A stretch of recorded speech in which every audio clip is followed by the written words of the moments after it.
जय गुरुदेव। आप सभी को मेरे चैनल में बहुत बहुत स्वागत है। आज जिस बारे में हम बात करने वाले हैं वो है कि साधना रिलेटेड कुछ क्वेश्चंस। मेरे जो सोशल मीडिया अकाउंट्स वगैरह है वहाँ पे मैं धर्म और शास्त्र के बारे में आलोचना करती हूँ, तो वहाँ पे बहुत सारा क्वेश्चंस आया हुआ है जो मैंने लिखा हुआ है कॉपी में। तो ऐसे बहुत सारे लोग हैं जिनको बहुत सी डाउट्स है इन सब बारे में, तो आज हम उन्हीं के बारे में बात करेंगे, साधना रिलेटेड क्वेश्चन आंसर्स।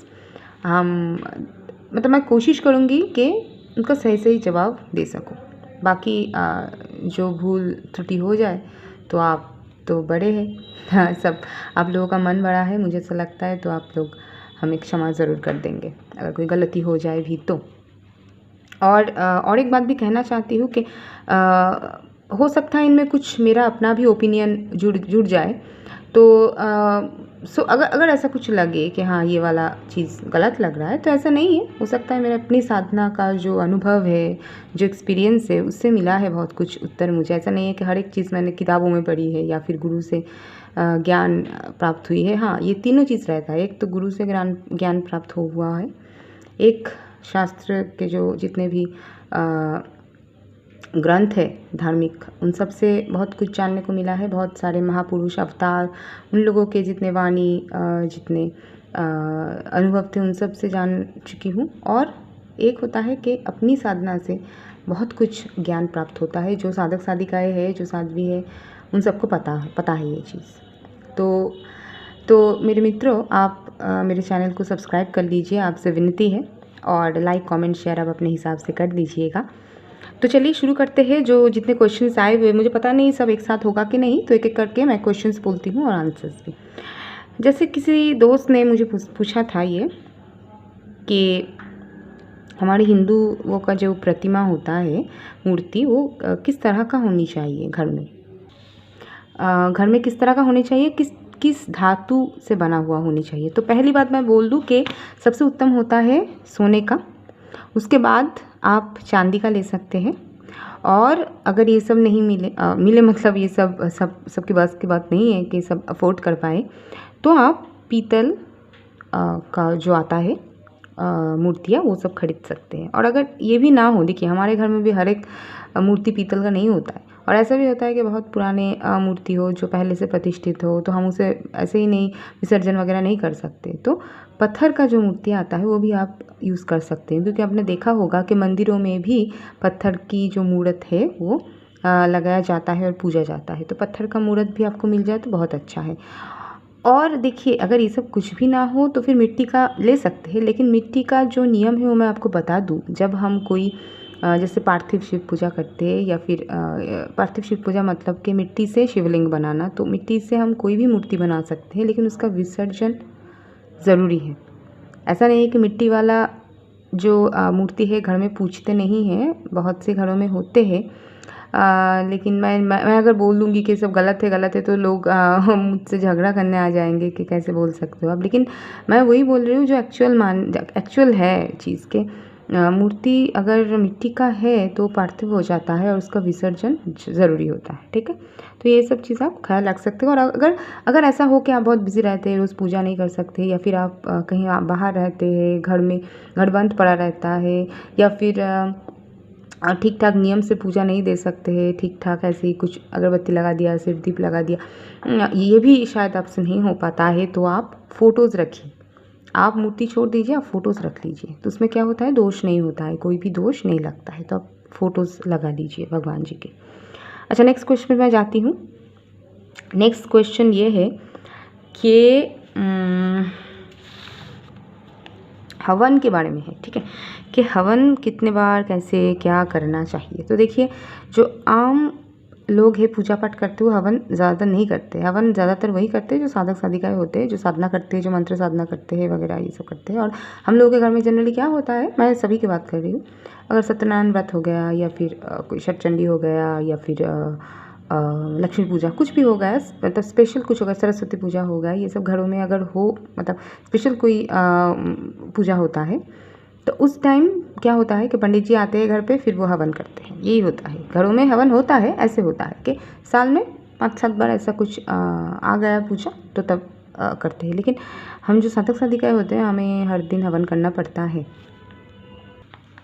तो अगर आप साधक साधिका नहीं हैं और तो फिर आप शायद रोज़ नहीं कर पाए या फिर करने की आपको ऐसी इच्छा भी ना हो, तो आप एक काम कर सकते हैं, हफ्ते में एक बार या महीने में एक बार कुछ कर लीजिए, मतलब कुछ व्रत कर लीजिए, उसका हवन करवा लीजिए पंडित जी से, ऐसा आप कर सकते हैं। और अगर आप खुद साधक साधिका बनना चाहते हैं तो आप रोज़ या फिर हफ्ते में एक बार हवन कर सकते हैं। और इसमें ऐसा कुछ नहीं है कि मतलब जैसे पंडित जी करते हैं कि लाखों मंत्र बोल दिया, ऐसे कर रहा है, अरे हम लोगों को तो इतना मंत्र नहीं मालूम। हो ही सकता है क्योंकि हर कोई ब्राह्मण नहीं है, हर कोई पुरोहित भी नहीं है, ठीक है, तो पता होना असंभव है, तो नहीं चाहिए। भगवान को भक्ति कीजिए आप लोग, अपने मन से प्रार्थना कीजिए और हवन ऐसे ही कीजिए जो मंत्र आप, अगर आप मंत्र साधना करते हैं स्पेशली, तो उसी मंत्र का आप 11 आहुति दे दीजिए। ज़्यादा से ज़्यादा हो सके तो 108 आहुति, तो मतलब एक माला जो होता है वो आहुति दे दीजिए आप माला पकड़ के भी कर सकते हैं या फिर ऐसे मन में भी, अगर जो लोग बहुत जाप में मतलब माहिर है, मतलब बहुत सालों से कर रहे हैं, उन लोगों का ऐसे मन में ही हिसाब हो जाता है, माला नहीं लगता है, तो ऐसा आप कर दीजिए, कर सकते हैं। अच्छा, अब थर्ड जो क्वेश्चन है वो ये है कि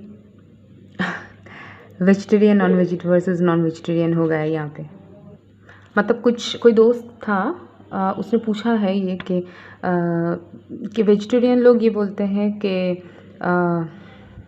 कि मांस मछली मत खाओ, लेकिन पेड़ों में भी तो जान है, और या फिर आप अगर फ्रूट्स तोड़ते हैं, आप अगर सब्जियां तोड़ते हैं, तो उसमें भी तो उसका लग रहा है, और वो उसका भी तो प्राण है उसके अंदर, वृक्ष का भी प्राण है।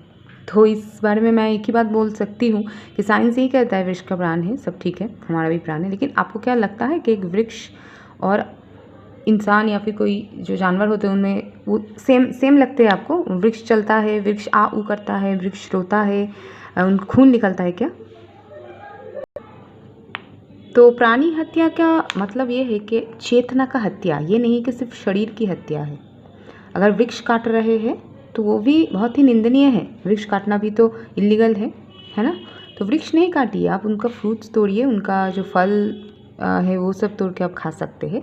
वृक्ष काटना मतलब पूरा एक जानवर को मार देना जैसा होता है, पशु को मार देना। तो ये तो एक बात हुई, पहली बात। और सेकंड बात ये है कि हाँ, फ्रूट्स तोड़ रहे हैं, उसमें भी अगर उसको लग रहा है तो देखिए, वृक्ष को चेतना नहीं होता है। चेतना मतलब प्राण तो है, लेकिन जो आत्मा, जो चेतना है, जो सोचिए कि जो उनका बहिर्प्रकाश हो रहा है दर्द का, बेसिकली उन लोगों के पास कोई चेतना नहीं होता है। कैसे चेतना नहीं होता है? देखिए, अगर आप एक इंसान को एक थप्पड़ मार दो, ठीक है, एक कुत्ते को आप आग दिखाओ, तो उसको देखो चेतना है, उसको समझ में आता है कि अरे ये शायद मेरा शत्रु है, तो वो आपको मतलब गुर्राता है या फिर दौड़ता है आपके पीछे, है ना। एक बाइक अगर एक कुत्ते को धक्का कभी मार दिया हुआ है तो वो उसके बाद हर दिन बाइकों के पीछे भागता है, घव ऐसे करते करते। तो और इंसान का क्या है, एक थप्पड़ मार दे तो थोड़ी आपका खून निकल रहा है, आपको लग रहा है, ज़्यादा तो कुछ नहीं हुआ, सिर्फ आपका अपमान हुआ। तो अपमान कहाँ पे है? दिखता है क्या अपमान? नहीं दिखता है ना। तो वो चेतना है, ये चेतना वृक्ष की नहीं होती है। तो अगर किसी का हत्या हो रहा है या फिर और भी ऐसे कुछ क्राइम्स है जो होता है, मैं बोलना नहीं चाहती, तो उन सब में क्या होता है? चेतना का हत्या होता है। ऐसा नहीं कि प्राणों का ही हत्या हो रहा है, खून भी निकल रहा है, तो यही बात है, ये बात नहीं है, चेतना का हत्या है। इसलिए हम बोलते हैं कि पशुओं को नहीं मारना चाहिए, मार के नहीं खाना चाहिए। और आप अगर आँख बंद करके ऐसे ही एक बार सोच भी लें तो आपको क्या लगेगा? अगर आपको कोई काट के खा के पकाए तो चीज़ वही हो रहा है ना। तो एक आपके साथ उनका एक सामंजस्य है ना, एक पशु का सामंजस्य है ना, आँख कान नाक वगैरह ये सब। तो अजीब लगता है, यही बात अजीब लगता है, पहले मतलब सोचते ही अजीब लगता है।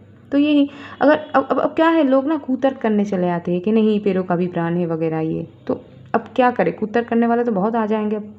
अब जिनको नहीं खाना है नहीं खाना है, जिनको खाना है भी एक ही बात बोल सकते हैं कि अपना अपना पर्सनल चॉइस है। ऐसा नहीं कि कोई किसी को कोई फोर्स नहीं कर रहा है, कोई नहीं किया आज तक। तो जो चाहे जो करे, क्या इसमें तो किसी का कुछ नहीं है। हाँ, एक दोस्त ने पूछा था तो मैंने बता दिया।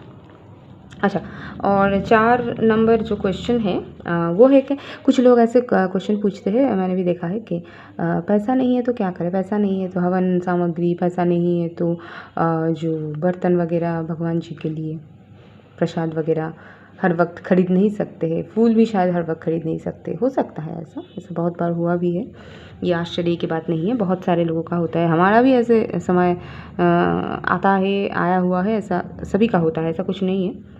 तो कोई बात नहीं, अगर भगवान ने नहीं दिया है पैसा, आप कहाँ से खरीदोगे? आप भिक्षा मांगोगे कि चोरी करोगे? नहीं, तो नहीं दिया है, नहीं दिया है, नहीं करना है आपको, तब ऐसे ही पूजा कीजिए, बिना फूल के, बिना कुछ चीज़ के, बिना प्रसाद के, कुछ भी।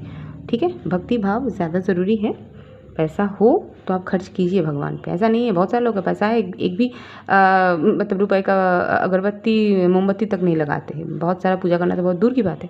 और ऐसा भी मैंने देखा है कि जो लोग गरीब हैं ना, वो लोग जितना भी उनका आता है उसी में से वो भगवान जी का जगह बना हुआ है घर में, बर्तन रखते हैं, अच्छे से मांज के रखते हैं, अच्छे से धूप अगरबत्ती वगैरह घी ला के जलाते हैं। मैंने देखा है गरीबों के घर में ही ज़्यादातर होता है, और जो जिनके पास बहुत ज़्यादा पैसा होता है उन लोगों के पास करते नहीं है वो लोग। तो सबकी बात नहीं कर रही हूँ, अगेन कोई आ जाएगा कि आप जनरलाइज़ कर रहे हैं। मैं जनरलाइज़ नहीं कर रही हूँ, मैंने देखा है बहुत सारे लोगों के घर में, इसीलिए बोल रही हूँ। तो इसीलिए बिल्कुल चिंता मत कीजिए, पैसा नहीं है कोई बात नहीं, भगवान जी पैसा नहीं मांग रहे हैं। आप सिर्फ भक्ति भाव कीजिए ना, एक तुलसी का पत्ता दे दीजिए, एक बेल पत्ता दे दीजिए, हो गया भगवान का पूजा, ऐसा ना। तो एक लोटा जल दे दीजिए शिव जी पर, बस हो गया। इसीलिए तो भगवान ने कहा कि कोई नहीं, कुछ तो एक जल दे दीजिए, बस पत्ता दे दीजिए, पैसे की क्या ज़रूरत है। तो ऐसा मत सोचिएगा, भाव असली है, भक्ति असली है, वो रखिए मन में, बस जाप कीजिए, कुछ ना हो तो। ठीक है। अच्छा, वेज नॉन वेज के वहाँ पे एक और क्वेश्चन भी था, मैं भूल गई, उसी क्रम में बताना चाहिए था पहले। वो है कि कुछ लोग ऐसे बोल रहे हैं कि लहसुन प्याज वो भी तो मतलब पेड़ का ही हिस्सा है, वो तो कोई मतलब पशु नहीं है, तो वो कैसे नॉनवेज हो गया या फिर क्या है, वेज है कि नॉनवेज? बहुत ही कन्फ्यूजिंग, मुझे भी बहुत कन्फ्यूजिंग लगता था पहले, मैं भी बहुत कन्फ्यूज़ हो जाती थी कि हाँ हमारे यहाँ इंडिया में तो ऐसे बोलते हैं कि लहसुन प्याज मतलब नॉनवेज में पड़ता है, लेकिन अजीब बात ये तो पेड़ की फल है, मतलब एक क्रॉप है, हाँ सब्ज़ी है, तो क्या है? मतलब मैं भी बहुत कन्फ्यूज़ होती थी पहले। मैं तो साधना में थी, पूजा वगैरह में थी, कन्फ्यूज़ होती थी, मतलब मैं खाती नहीं थी, लेकिन सोच रही थी कि क्यों है, क्योंकि बहुत सारे वेजिटेरियन फ्रेंड्स हैं मेरे जो वेजिटेरियन हैं, लेकिन वो लोग प्याज और लहसुन खाते हैं। ठीक है, प्याज लहसुन खाते हैं लेकिन वेजिटेरियन है। ठीक है, लेकिन वो लोग गलत भी नहीं है, क्योंकि वो धर्म के ओर से तो नहीं देख रहे हैं, वो धर्म के ओर से नहीं देख रहा है, वो सब बोला हाँ ठीक है, तो ये तो पेड़ का चीज़ है, तो फिर ये तो वेजिटेरियन हो गया, ठीक ही बोल रहा है, गलत नहीं है ये बात में भी।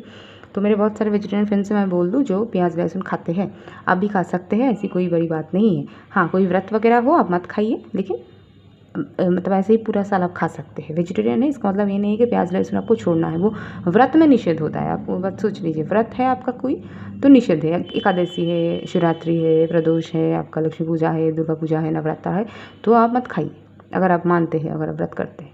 अदरवाइज़ कोई बात नहीं, कुछ नहीं, आप बाकी टाइम पे खा लीजिए, सब खाते हैं, कोई बात नहीं, मैं भी खाती हूँ, बाकी टाइम खा लेती हूँ, क्योंकि वो भी ज़रूरी है, क्योंकि डॉक्टर्स बोलते हैं कि कुछ ये लहसुन प्याज में भी बहुत सारा ऐसा गुण है जो हमारी मतलब ज़रूरत है, तो फिर आप खा लीजिए, कोई दिक्कत नहीं है। और कोई ऐसा है जो मतलब सब कुछ छोड़ दिया हुआ है, तो वो भी खा सकता है, ऐसे कोई मतलब मेरे गुरुजी भी तो खाते हैं, मेरे गुरुजी खाते हैं, वो भी बोलते हैं कि आप खा लीजिए, आपको तबीयत ख़राब हो जाएगा ठंडी मतलब सर्दी वगैरह में, मेरे गुरुजी खाते हैं, और वो बोलते हैं कि हाँ आप लोग खाइए, अगर मतलब वो मेरे गुरुजी जो है हर वक्त नहीं खाते थे, लेकिन डॉक्टर ने बोला कि आप ऐसे लीजिए, तो वो कभी कभार खा लेते हैं, तो इसलिए उन्होंने बोला कि नहीं ठीक है खा लीजिए, इसमें कोई ऐसी दिक्कत नहीं है, इसलिए मैं बोल रही हूँ कि आप खा सकते हैं, ऐसी कोई बात नहीं, व्रत को छोड़ के आप खा सकते हैं। ठीक है, तो फिर आज तो कितना क्वेश्चंस हो गया, 5 क्वेश्चंस हो गया, इसी में तो वीडियो तकरीबन 14-15 मिनट का हो ही गया। तो और भी क्वेश्चंस है और भी आते रहेंगे मेरे अकाउंट पे, तो एक काम करते हैं, अगले एक वीडियो लाऊंगी, उसमें मैं बाकी क्वेश्चंस का जवाब दे दूंगी। तब तक आप बने रहिए, जुड़े रहिए हमारे साथ, आपके प्यार बरसाते रहिए, लाइक कमेंट शेयर कर लीजिए, सब्सक्राइब ज़रूर कर लीजिए, बेल बटन जो बेल आइकन है वो भी आप दबा लीजिए, और हमारे साथ रहिए, बने रहिए, और कहना कि कैसा लग रहा है आपको ये सब वीडियोज़, ताकि हम भी इंस्पायर्ड हो, थोड़ा सा मोटिवेटेड हो दूसरे वीडियोज़ डालने में। धन्यवाद।